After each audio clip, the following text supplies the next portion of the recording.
Encore une fois, bienvenue à votre émission, l'École de la parole.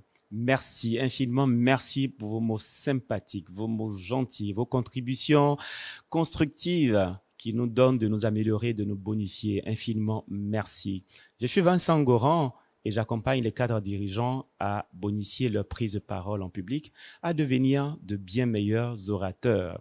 Et à votre émission, l'École de la parole, nous démystifions les concepts liés à l'oratoire ou à la prise de parole de façon générale.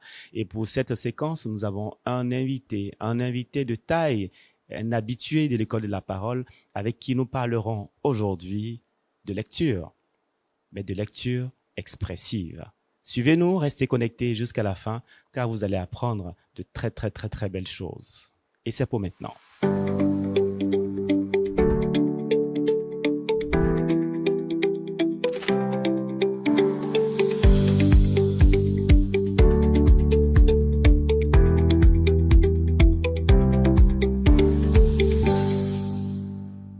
Dieudonné Loba, encore bienvenue à notre émission L'École de la parole. Merci Vincent Goran. Tu es un habitué que l'on apprécie et l'on t'apprécie. Merci infiniment. Quand je lis tous ces mots sympathiques à ton endroit, je me dis Dieudonné Loba, c'est un grand, un faiseur de champions, un faiseur de rois. Quel honneur, quel honneur. Merci à tous ces commentaires élogieux. Merci d'être avec nous. Et avec toi aujourd'hui, nous parlons de lecture, mais pas que de lecture expressive. Oui. Dis-nous, qu'est-ce que c'est qu'une lecture expressive? D'accord.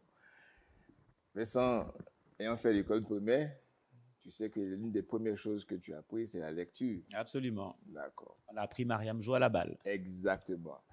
Eh bien, il y a plusieurs façons de lire. Par exemple, vous pouvez lire un roman. C'est une lecture. Mais aujourd'hui, on va parler de lecture expressive. C'est-à-dire que l'adjectif expressif va changer toute la donne. Okay. Parce qu'il ne s'agira pas de faire une lecture ordinaire. D'habitude, on fait une lecture d'un roman, d'un journal, et cette lecture est qualifiée de lecture morte. Okay. Lecture morte. Lecture morte. Très bien. Parce que l'objectif de cette lecture, c'est d'enrichir le lecteur. Okay. Quand je lis un article de presse, c'est pour m'édifier. Okay. Quand je lis la Bible, c'est pour m'édifier. C'est cela. Voilà. Donc, je lis pour moi. Dans le cas d'une lecture expressive, on lit pour un auditoire. Okay. Ça fait déjà une première différence. Très bien. Voilà. Du coup, quand on lit pour un auditoire, la lecture ne peut pas être silencieuse. Certainement pas. Alors que la lecture morte, elle est silencieuse. Elle est silencieuse. Oui. Donc la lecture expressive est une lecture vivante. Elle se fait à haute voix. À haute voix. À haute voix. Très bien. Ça fait une différence fondamentale. Okay. Voilà. Donc on parle de lecture expressive. Elle est vivante, donc on entend lecture vivante, ou encore lecture parlée. Okay. Donc vous pouvez voir dans la littérature, lecture vivante, lecture parlée. Il s'agit de la même chose. Une différence fondamentale, c'est que quand je fais une lecture expressive, je ne donne pas à mon auditoire, à qui est destinée cette lecture, l'idée que je suis en train de lire. Ton auditoire ne doit pas du tout avoir l'impression que tu lis. Que je lis. Mon auditoire doit avoir l'impression que je parle. Parce que justement, la voix du lecteur est différente de la voix de l'orateur. Quand une personne lit un texte, même si vous ne voyez pas la personne, vous savez qu'elle lit. C'est vrai. Et quand une personne parle, même si vous ne voyez pas la personne, vous savez qu'elle parle. Exactement. Donc aujourd'hui, on va voir quelles sont les techniques pour faire une lecture expressive, vivante, parlée. Très bien. Donc j'ai avec moi un texte et ça sera plutôt pratique. Très bien. Voilà. Mais avant, je vais rappeler quelques règles. On y va. Quand on veut faire une lecture expressive, il faut d'abord lire avec précision. Lire avec précision. Oui. Je vais expliquer ce que ça veut dire. Okay. Ensuite, il faut respecter la ponctuation. Okay. Je vais également expliquer. Okay. Et enfin, il faut avoir une bonne élocution. C'est le plus important. 3 éléments clés. 3 éléments clés. Très bien. Lire avec précision, c'est quoi? C'est lire exactement ce qui est écrit. Ne pas sauter de mots. Ne pas prendre un mot pour un autre. Par exemple, stratégie et puis tragédie. On peut confondre. On peut confondre. Si on ne fait pas attention. On peut être précis. Donc, lire avec précision. Ensuite, respecter la ponctuation. Par exemple, la virgule. En linguistique, c'est un moment qui marque une pause. Mais la pause doit être vocale. Par exemple, je suis en train d'expliquer et puis, je marque une pause. C'est une pause. Donc, il faut, dans la lecture expressive, marquer des pauses. Très bien. Alors qu'une lecture classique, je lis le texte, on ne sent pas les pauses. Et puisqu'elle doit être parlée, puisque mon auditoire doit avoir l'impression que je lui parle, les pauses sont un élément naturel qui permet de donner à l'expression son caractère naturel et parlé. Et maintenant, il y a l'élocution. Il faut bien articuler les mots. Bien articuler les mots. Et articuler un mot, c'est prononcer l'ensemble de ses syllabes. Il ne faut pas mâcher un mot. Par exemple, j'ai besoin d'argent. Ou bien j'ai de l'argent. On ne dira pas j'ai l'argent. J'ai la Voilà. Donc, il faut articuler. Il faut articuler. Il faut que la phonétique du mot soit la bonne. Par exemple, notre pays, ce n'est pas la Côte d'Ivoire. Notre pays, c'est la Côte d'Ivoire. La côte. Ça, c'est la bonne phonétique. Et non pas la côte. Et non pas la côte. Donc, lire de façon expressive, c'est respecter la phonétique de mots. C'est respecter la ponctuation. C'est dire, faire une belle diction, ce qu'on appelle l'élocution. Ménager des pauses, parce qu'elles sont importantes. Vraiment, les pauses, c'est comme la poudre magique qui permet de donner à l'orateur l'impression qu'il parle, alors qu'il est en train de lire. Il ne faut jamais oublier qu'une lecture expressive est avant tout une lecture. C'est-à-dire c'est un texte qu'on lit. Ça ne change pas. On a très souvent des personnalités qui, sur un lutrin, sur une estrade donnée, lisent leur discours sur un ton monocorde, les regards à 95% plongés dans leur texte. Qu'en penses-tu? Mais justement, c'est pour ce genre de profil que la lecture expressive est un exercice qui correspond. C'est-à-dire que quelqu'un qui développe la compétence de la lecture expressive telle que nous l'enseignons, à l'occasion de donner un discours, on a l'impression qu'il ne lit pas, alors qu'il est en train de lire. On a l'impression qu'il nous parle, alors qu'il est en train de lire. C'est une lecture, mais elle a l'apparence d'une parole, de parler. Ce n'est pas ce qu'on constate en règle générale. Ce n'est pas ce qu'on constate parce qu'on ne maîtrise pas ou on ne connaît pas assez les techniques de lecture expressive.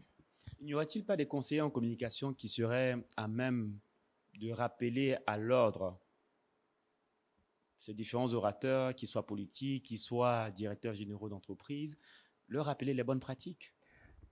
Tu sais, Vincent, les conseillers en communication font leur travail. Ils aident leur patron à bien communiquer. Mais ce que les conseillers en communication ne peuvent pas faire, c'est de parler à la place de leur patron. Ça, c'est sûr. C'est sûr. Ils peuvent leur donner des conseils, mais ce n'est pas eux qui vont lire le discours devant l'Assemblée nationale, devant des partenaires. Mais ils peuvent dire à leur patron, tiens-toi comme ci, fais ceci. Ils peuvent donner des conseils. Donc pour moi, le patron doit nécessairement développer lui-même la capacité de lecture expressive en s'exerçant. Il n'y a pas d'autre solution. En s'exerçant. Oui, il faut s'exercer. Il y a aussi que très souvent, ces politiques ou ces personnalités n'écrivent pas nécessairement leur propre discours. Oui. Discours qui leur sont remis à la toute dernière minute. Justement, on n'a suffisamment pas de recul pour s'approprier le dit texte. Finalement, là, tu mets le doigt sur un élément distinctif de la lecture expressive. Une lecture expressive est une lecture préparée. Préparée. Oui. Alors que la lecture morte, vous ouvrez un livre, vous commencez à lire. Vous ne savez même pas ce que vous allez rencontrer. À la différence de la lecture morte, la lecture expressive est préparée. C'est-à-dire que le texte que vous devez lire, vous prenez connaissance bien avant. Et vous lisez plusieurs fois. Vous vous préparez à la lecture expressive. Ça veut dire qu'on se donne le temps. On se donne le temps. On ne peut pas remettre un discours à une autorité qui va prononcer 1-2 minutes avant. Ce n'est pas possible. Le discours doit être mis longtemps à l'avance pour permettre à l'orateur de familiariser au texte. Longtemps à l'avance, ce serait quel temps, quel terme? Ça peut varier selon les occupations. Mais moi, personnellement, je pense qu'il faut, dès que vous avez l'information que vous devez intervenir, peut-être dans 2 jours, dans 3 jours, votre texte doit être préparé immédiatement. Et puis, 2 ou 3 jours avant, vous prenez le temps de commencer à préparer. À préparer, oui. s'exercer. Parce que le jour J, pour moi, c'est déjà raté. Parce que vous ne pouvez pas faire une lecture expressive si vous n'avez pas préparé. Ce n'est pas possible. Vous pouvez faire une lecture parce que vous avez appris à lire à l'école. Donc, je peux lire, mais ce n'est pas une lecture expressive. Par exemple, là, je peux lire, exemple, je suis désolé, mais je ne vais pas être empereur. Ce n'est pas mon affaire. Je ne vais ni conquérir Ça, c'est de la lecture. Mais ce n'est pas une lecture expressive, parce que tout le monde sait que je Ce lis. n'est pas expressif du tout. Voilà. Mais si j'ai dit, je suis désolé, mais je ne veux pas être empereur, ce n'est pas mon affaire. Il y a une différence. Waouh. Et parce que là, Bravo. je me suis préparé. Ouais. J'ai pris connaissance du texte et puis je le lis. Donc ça, c'est vraiment fondamental. L'avantage de la lecture expressive, ou bien la lecture préparée ou parlée, est comparable au téléprompteur. Il y a certains journalistes, certains hommes politiques qui font des grands discours devant une foule, mais ils ont en face d'eux un dispositif C'est cela. qui les aide à faire le discours. On a l'impression qu'ils sont éloquents. Ouais. Mais en fait, ils sont en train de faire une lecture. Absolument. Et le public n'a pas accès au texte, Non. mais eux, ils ont accès à ce texte. Mais dans le cas de la lecture expressive, vous avez votre texte devant tout le monde. Vous lisez votre texte devant tout le monde, mais ce que l'auditoire voit, c'est un orateur à l'aise, qui n'est pas attaché à ses notes, qui lit comme s'il nous parlait. Donc, on a l'impression que le message vient de son cœur, alors qu'en réalité, c'est un message préparé. Donc, c'est une compétence à développer. Une compétence. Elle n'est pas acquise. Il faut travailler à l'acquérir. Et si tu avais un appel à lancer à toutes ces personnalités qui régulièrement sont amenées à prononcer des discours sur différentes tribunes, quel serait cet appel?